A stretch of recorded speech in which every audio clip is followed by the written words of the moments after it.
Hi అండి. ఎలా ఉన్నారంతా? బాగున్నారా? Welcome to my channel. నేను కాకరకాయ వేపుడు చేస్తున్నానండి. ఆగండి. కాకరకాయ వేపుడు ఎవరైనా చేస్తారు. ఏం చెప్పేదేటి అనుకోకండి. కాకరకాయ వేపుడులో నాకు దగ్గర ఒక ట్రిక్ ఉంది. ఈ పొడి గాని వేసి చేసామనుకోండి, కాకరకాయ ఎప్పుడు తినలేనోళ్ళు కూడా అడిగి మరీ వడ్డించుకొని తింటారు. అందుకని నేను ఆ పొడి కోసమని కొంచెం శనగపప్పులు ఒక స్పూన్ అనుకోండి. ఒక స్పూన్ శనగపప్పు, అదే ఒక స్పూను మినప్పప్పు, కొన్ని ధనియాలు వేసి ఇడ్లీ బాగా ఏమంటారు స్లిమ్‌లో పెట్టి ఏపుకోవాలి. మంట ఎక్కువ పెట్టి ఏపొద్దు. సిమ్‌లో పెట్టుకొని వేపుకుంటే కలర్ మారుతాయి కదా! అయి వేగుతుంటే మనకి మంచి స్మెల్ వస్తాయి చూడండి. అప్పుడు అవి ధనియాలు, శనగపప్పు ఇవన్నీ కొంచెం వేగినాక ఎండుమిర్చి కూడా వేసుకుందాం. ఎండుమిర్చి కూడా వేసుకొని బాగా వేపుకొని లాస్ట్‌లో కొంచెం జీలకర్ర వేసుకొని వీటిలన్నిటిని బాగా వేపుకొని చూడండి కలర్ మారాయి కదా! ఇవన్నీ తీసి పక్కన పెట్టుకుందాం. చల్లారినాక పొడి చేసుకుందాం. ఇగోండి నేను వేపి కాసేపు పక్కన పెట్టినాక మిక్సీ జార్లో వేసి మిక్సీ పడుతున్నాను అనమాట. ఈ పొడి కానీ అంటే కాకరకాయ వేపుడులోకనే కాదు, దొండకాయ వేపుడైనా వంకాయ వేపుడైనా చేసుకుంటే చాలా బాగుంటుంది. ఇగోండి పొడి చేశాను కదా, అందులో కొంచెం ఎల్లుల్లి రెబ్బలు ఒక 4-5 వేసుకొని అవి కూడా పొడి చేసుకుంటే ఒక డబ్బాలో వేసుకొని దీన్ని దోశలతో ఇడ్లీలతో లేకపోతే ఏం కూరలు లేనప్పుడు అన్నంలోనూ కూడా వేసుకొని తినొచ్చు. ఇగోండి కళాయిలో కొంచెం నూనె పోసుకొని ఒక 2-3 గరిటెలు ఇందులోనే పోపు దినుసులు వేసుకొని అవి కొంచెం చిటపటలాడినాక ఉల్లిపాయలు, పచ్చిమిరపకాయలు, కొంచెం అల్లం, వెల్లిపాయలు కూడా వేసుకుందాం. మొత్తం కలిపి ఇగోండి నేను అన్నీ కలిపి వేసేసిన. ఇవి బాగా వేగినాక కొంచెం కరివేపాకు కూడా వేసుకుందాం. ఉల్లిపాయలు, పచ్చిమిరపకాయలు, కరివేపాకు ఇవన్నీ బాగా వేగినాక మనం కాకరకాయ ముక్కల్ని కొంచెం ఉడికించుకుంటే ముందే బాగుంటుందండి. నేనైతే ఉడికించడం వీడియో తీయలేదు. కొంచెం నీళ్ళేసి ఆ నీళ్ళు ఆ ముక్కలకే ఇంకిపోవాలి. మళ్ళీ నీళ్ళు మనం బయట పడేస్తే ఏముంటుంది? ఏముండదు కదా!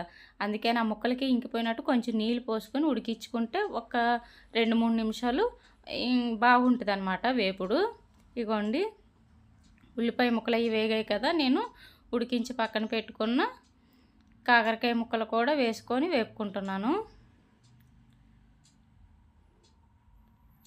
నా కళాయిలు రంగుల రత్నం తిరిగినట్లు తిరుగుతుందండి, ఎవరేమనుకోకండి. ఇగోండి కాకరకాయ వేపుడు ఎవరైనా ఇష్టం లేదు మా ఇంట్లో కాకరకాయ తినరండి అనుకునే వాళ్ళు ఒకసారి నేను చూపించే విధంగా ట్రై చేయండి. ఖచ్చితంగా తింటారు, మళ్ళీ అడిగి మరీ వండించుకొని తింటారు. ఎందుకంటే నాకు కూడా ఇష్టం ఉండేది కాదు అప్పుడంతా. ఏంటి కాకరకాయ పులిసే మా అమ్మ ఎప్పుడు చేసి పెట్టేది. నేనైతే చిన్నప్పుడు ఎప్పుడు తినలేదు. నేను ఇది నేర్చుకున్నాక ఇంకా ఇంతకు ముందు అయితే కాకరకాయలు ఎప్పుడు తెచ్చినా అవి బయటే పడేసేదాన్ని. ఒకసారి 2 సార్లు పులుసు చేసేదాన్ని, తర్వాత నాకు ఇది వండడం వచ్చినాక ఇంక కాకరకాయలు వేస్ట్ అనేదే లేదు మా ఇంట్లో అయితే.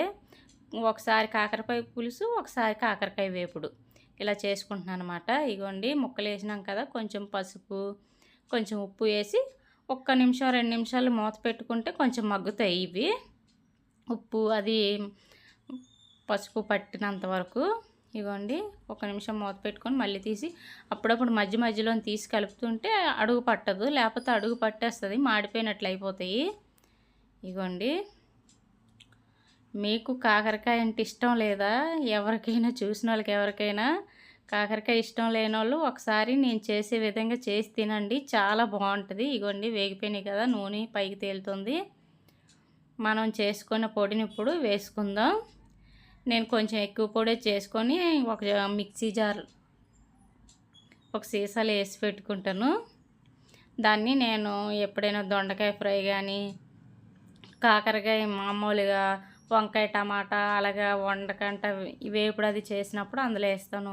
బంగాళదుంప వేపుడు అప్పుడప్పుడు ఇలా వేసుకొని చేసుకుంటే కొంచెం టేస్ట్లు మారుస్తుంటే బాగుంటుంది కదా. ఎప్పుడు ఒకేలాగా విధంగా వండే కంటే అప్పుడప్పుడు ఇలా వండుకుంటే బాగుంటాయి కదా. ఇవ్వండి బాగా వేగినాక ఇప్పుడు మనం ఇందాక చేసుకున్న పొడి వేసుకుందాం. చాలా బాగుంటుందండి. నాకైతే ఎంత నచ్చుతుందంటే అంత నచ్చుతుంది ఈ కూర. నోట్లో వేసుకుంటే కరిగిపోతుంది అంతే. ఇగోండి మా పిల్లలైతే ఫస్ట్ అయితే వద్దనేవారు. ఇది టేస్ట్ చూసిన కానించి ఎప్పుడు వండినా తింటారనమాట బాగానే కాకరకాయ వేపుడు. ఇగోండి అయిపోయింది మన కాకరకాయ వేపుడు.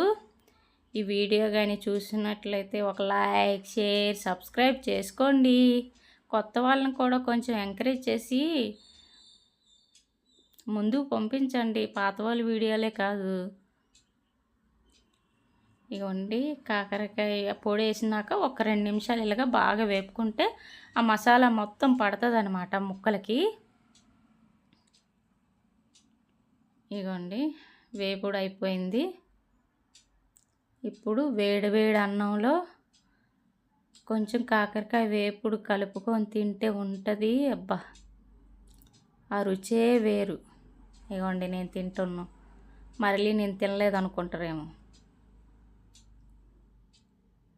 నేను కాకరకాయ వేపుడు ఒక్కటే కలుపుకొని తింటున్నాను అన్నంలో. ఈ వీడియో మొత్తం చూసిన వాళ్ళకందరికీ థ్యాంక్ యూ, ధన్యవాదాలు.